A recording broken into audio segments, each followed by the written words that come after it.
Hello दोस्तों, एक बार फिर आप सभी का स्वागत है हमारे चैनल फिजियो पॉइंट पे। मैं हूं डॉक्टर सुनील टांग, कंसल्टेंट स्पोर्ट फिजियोथेरेपिस्ट। दोस्तों, आज हम बात करने वाले हैं हंचबैक पोस्चर के बारे में, जिसे अपर क्रॉस सिंड्रोम भी कहा जाता है। दोस्तों, इस कंडीशन के अंदर हमारी अपर बैक जो स्पाइन होती है वो आगे की तरफ झुकने लग जाती है और हमारे जो दोनों कंधे होते हैं वो आगे की तरफ मोड़ने लग जाते हैं, जिसे हम राउंडेड शोल्डर भी कहते हैं। और वहीं हमारी जो नेक होती है वो आगे की तरफ बढ़ने लग जाती है, जिसे फॉरवर्ड हेड पोस्चर भी कहा जाता है। दोस्तों, इन सभी पुअर पोस्चर होने के जो सबसे बड़े कारण होते हैं वो होते हैं कि हम लोग लंबे समय तक या तो स्मार्टफोन का यूज़ करते हैं या फिर डेस्क वर्क पर 8 से 10 घंटा अपने ऑफिस में गुजारते हैं। और सेडेंटरी लाइफस्टाइल होने के कारण ना ही हम अपनी मसल्स की एक्सरसाइज कर पाते हैं और इसी रूटीन को लंबे समय तक फॉलो करते हुए हमारी स्पाइन के जो स्ट्रक्चर हैं उनमें भी चेंजेस आना शुरू हो जाते हैं। और जब ऐसा हम लंबे समय तक करते हैं तो वहीं हमारी कुछ मसल्स वीक होने लग जाती है और वहीं कुछ मसल्स टाइट होने लग जाती है। इस मस्कुलर इम्बैलेंस के कारण ही हमें पोस्चर इश्यूज़ का सामना करना पड़ता है। दोस्तों, हंचबैक पोस्चर या फिर अपर क्रॉस सिंड्रोम के अंदर जब पेशेंट लंबे समय तक पुअर पोस्चर में रहता है तो उसे गर्दन का दर्द, कमर का दर्द और कंधे के दर्द जैसी समस्या की कंप्लेन रहती है। साथ ही इन पेशेंट के अंदर स्टिफ जॉइंट रेंज और मसल वीकनेस भी देखी जाती है। तो दोस्तों, मैं आपको बताने वाला हूँ इस वीडियो में कुछ ऐसी सिंपल एक्सरसाइजेज जो आप रेगुलर बेसिस पे करके अपनी पोस्चर इश्यूज़ को बिल्कुल ठीक कर सकते हैं, साथ ही अपनी बाकी हेल्थ को भी मेंटेन कर सकते हैं। तो इस वीडियो को एंड तक ज़रूर देखिएगा और हमारे चैनल को सब्सक्राइब करना नहीं भूलिएगा। Thank you. दोस्तों, अपर क्रॉस सिंड्रोम में हमारी मसल्स टाइट होने से हमारी बॉडी के पोस्चर में चेंजेस आने शुरू हो जाते हैं और वो टाइट मसल्स है अपर ट्रेपेजियस, लेवेटस स्कैपुला, पेक्टोरलिस मसल्स और स्टर्नोक्लीडोमास्टोइड। इन चारों मसल्स की टाइटनेस के कारण में हंचबैक पोस्चर जैसी समस्या डेवलप होती है। और वहीं अगर हम वीक मसल्स की बात करें तो basically rhomboid muscles, serratus anterior, lower trapezius और डीप नेक फ्लेक्सर मसल्स की वीकनेस के कारण वो अपने पोस्चर को मेंटेन नहीं रख पाती। तो दोस्तों, हमने देखा कि हंचबैक के अंदर जो कुछ मसल्स हमारी टाइट हो जाती है और वहीं कुछ मसल्स हमारी वीक हो जाती हैं। तो इस एक्सरसाइज के अंदर हम सबसे पहले जो मसल्स टाइट है उनको रिलीज़ करेंगे और टाइट मसल्स को रिलीज़ करने के लिए सबसे अच्छा जो ट्रीटमेंट है वो है स्ट्रेचिंग एक्सरसाइज। तो स्पेसिफिकली हम एक सिंगल मसल जो मसल्स हमने देखी थी टाइट है उसकी हम स्ट्रेचिंग करेंगे। तो सबसे पहली मसल जो हमारी हंचबैक पोस्चर के अंदर टाइट होने लग जाती है वो मसल्स है हमारी अपर ट्रेपेजियस मसल्स। सबसे पहले आपको चेयर पे सीधा बैठना है और आपको अपने हाथ को अपने सर के ऊपर इस तरीके से रख लेना है और दूसरे हाथ को आपको पीछे की तरफ मोड़कर चिपका लेना है और अपने लेफ्ट हैंड की या फिर इस हाथ की ताकत से जो हाथ आपके सर के ऊपर है आपको रखना है और साइड में स्ट्रेच करना है। यह आपके अपर ट्रेपेजियस मसल्स का बहुत अच्छा स्ट्रेचिंग है और स्ट्रेच करने के बाद में आपको उसे 5 से 10 सेकेंड होल्ड करना है और वापस रिलीज़ करना है। ऐसा ही आपको दूसरी तरफ के लिए करना है। हाथ को पीछे लेके जाना है, दूसरे हाथ को सर के ऊपर रखना है और जहाँ तक आप इजीली जिसे ले जा पा रहे हैं, जहाँ तक आपको दर्द नहीं हो रहा है वहाँ तक आपको स्ट्रेच करना है, 5 से 10 सेकेंड होल्ड करना है और फिर वापस इसे छोड़ देना है।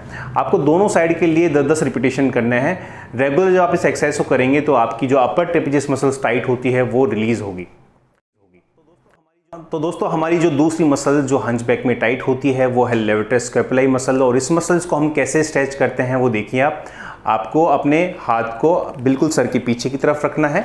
हमने पहले वाली एक्सरसाइज में अपने हाथ को साइड में रखा था और इस वाली मसल्स को स्ट्रेच करने के हमें अपने हाथ को पीछे की तरफ सर पे इस तरह से रख लेना है और अगेन हाथ को पीछे लेके जाना है और अपने हेड को, अपने सर को आपको अपोजिट लेग की तरफ लेके जाना है, जैसे कि मैं आपको दिखा रहा हूँ।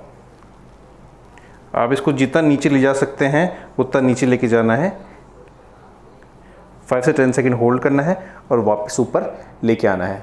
ये आपकी लेवेटस स्कैपुलाई जो मसल्स है उसकी टाइटनेस से होता है और इस मसल्स की टाइटनेस के कारण भी आपको सर्वाइकल जो वर्टिब्रा है उस पर हंचबैक पोस्चर बनने के चांसेस बन जाते हैं।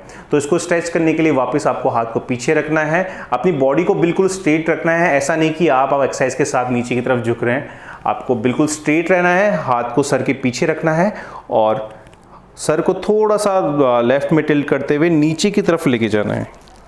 आपको बहुत अच्छा स्ट्रेच आपको अपने स्कैपुला पे, आपके अपर बैक पे और आपकी नेक पे फील होगा। 5 से 10 सेकंड के स्ट्रेच के बाद में आप इसे छोड़ सकते हैं और इस एक्सरसाइज को भी आपको 10-10 रिपीटेशन करना है दिन में 2 बार।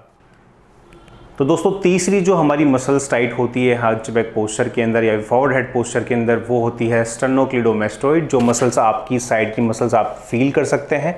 इस मसल्स को स्ट्रेच करने के लिए आपको अगेन सीधा बैठना है और अपने सर को एक साइड के अंदर झुकाना है। ऐसा झुकाने के बाद में फिर आपको ऊपर की तरफ टिल्ट करना है और अपनी गर्दन को पीछे की तरफ लेके जाना है।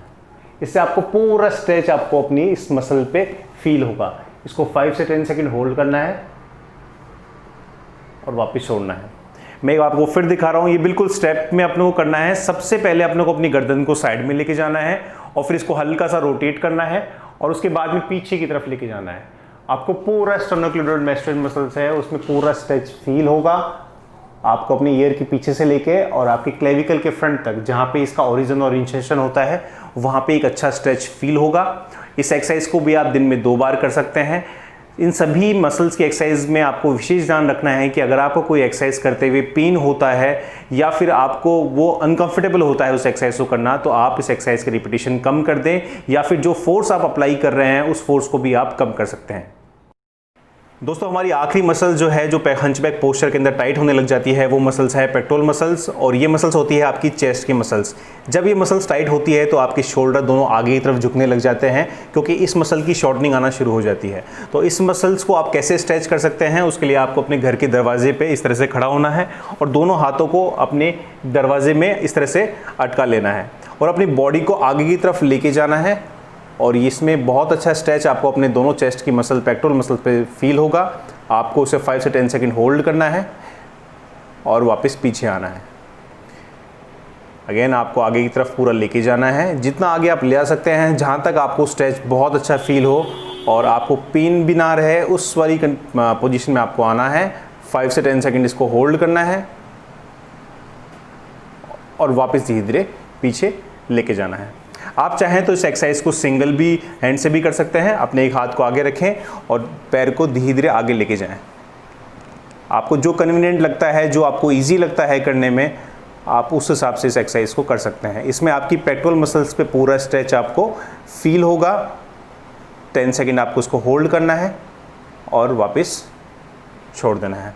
इस एक्सरसाइज को भी आपको दिन में 2 बार करना है। याद रहे 10 सेकंड का होल्ड रखें, 10-10 रिपीटेशन आपको हर एक्सरसाइज के लिए करना है। तो दोस्तों इससे पहले हमने जो भी एक्सरसाइज करी वो सभी एक्सरसाइजेज बेसिकली आपके हंचबैक पोस्चर या फिर आपके अपर क्रॉस सिंड्रोम में जो मसल्स टाइट होती है उन मसल्स को आप घर पे रख के कैसे रिलीज़ कर सकते हैं, हमने वो बताया था। और अब मैं आपको बताने वाला हूँ कि अपर क्रॉस सिंड्रोम में जो मसल्स वीक हो जाती है, जो कि अपने बैलेंस, आपकी बॉडी के पोस्चर को मेंटेन नहीं रख पाती है, उस मसल्स को हम कैसे स्ट्रॉन्ग करें। तो उस मसल्स में सबसे पहली मसल्स है लोअर ट्रेपेजियस मसल्स। उसको स्ट्रॉन्ग करने के लिए हम क्या एक्सरसाइज कर सकते हैं, चलिए देखते हैं। तो दोस्तों लोअर ट्रेपेजियस मसल्स और रोम्बॉइड मसल्स को हम कैसे स्ट्रेंथनिंग कर सकते हैं, उसको कैसे मजबूत कर सकते हैं, उसको करने के लिए आपको बिल्कुल सीधा खड़ा होना है और अपने दोनों कंधों को पीछे की तरफ लेके जाना है। अगर मैं आपको पीछे की तरफ से शो करूं तो आपके दोनों स्कैपुला जो की बॉर्डर है वो बिल्कुल आपस में टच होनी चाहिए और फिर आपको थेराबैंड लेकर अपने दोनों हाथों को खोलना है। इसे 5 से 10 सेकंड होल्ड करना है और फिर रिलैक्स करना है। मैं आपको वापस शो करता हूं। आपको अपने दोनों कंधों को पीछे लेके जाना है, जैसे आपके स्कैपुला की दोनों बॉर्डर आपस में मिल जाएं और फिर आपको अपने दोनों हाथों को बाहर की तरफ लेके जाना है। आप इसमें थेराबैंड का यूज कर सकते हैं। रिलैक्स। दोनों कंधों को पीछे लेके जाएं, दोनों हाथों को चिपका कर रखें और फिर बाहर में इस तरीके से लेके जाएं। इसे 5 से 10 सेकंड होल्ड करें। आपकी गर्दन सीधी रहनी चाहिए, आपकी अपर बॉडी स्ट्रेट रहनी चाहिए सभी एक्सरसाइज को करते हुए और फिर धीरे धीरे वापस लेके आएं। अगर आपके पास में थेराबैंड अवेलेबल नहीं है तो भी आप इस एक्सरसाइज को इजीली कर सकते हैं। आपको अपने दोनों कंधों को पीछे लेके जाना है और फिर अपने हाथ को बस बाहर की तरफ लेके जाना है। आप इसमें बहुत अच्छा स्ट्रेंथ आप फील करेंगे आपकी मिड स्पाइन के अंदर। तो दोस्तों हमारी दूसरी एक्सरसाइज है हमारी डीप नेक फ्लेक्सर्स को स्ट्रॉन्ग करने के लिए। जब हमारी नेक के डीप फ्लेक्सर मसल जो होती है, जो फ्रंट मसल्स होती है, वो वीक हो जाती है तो हमारी नेक आगे की तरफ फॉरवर्ड पोस्चर में चली जाती है, जिस कंडीशन को हम लोग फॉरवर्ड हेड पोस्चर भी कहते हैं। तो इस मसल्स को स्ट्रॉन्ग करने के लिए एक बहुत ही बेसिक और बहुत ही अच्छी एक्सरसाइज है चिन टक एक्सरसाइज। इस एक्सरसाइज को करने के लिए आपको अपनी चिन को बिल्कुल पीछे की तरफ लेके जाना होता है और 5 से 10 सेकेंड इसको आप होल्ड कर सकते हैं और फिर वापस धीरे धीरे आगे लेके जाना होता है। मैं आपको साइड व्यू से दिखाता हूं कि आप इस एक्सरसाइज कैसे कर सकते हैं। आपको अपनी चिन को बिल्कुल 90 डिग्री में बिल्कुल पीछे की तरफ लेके जाना है, 5 से 10 सेकेंड इसको होल्ड करना है और फिर इसको छोड़ना है। आप फिर रिपीट कर सकते हैं इसको।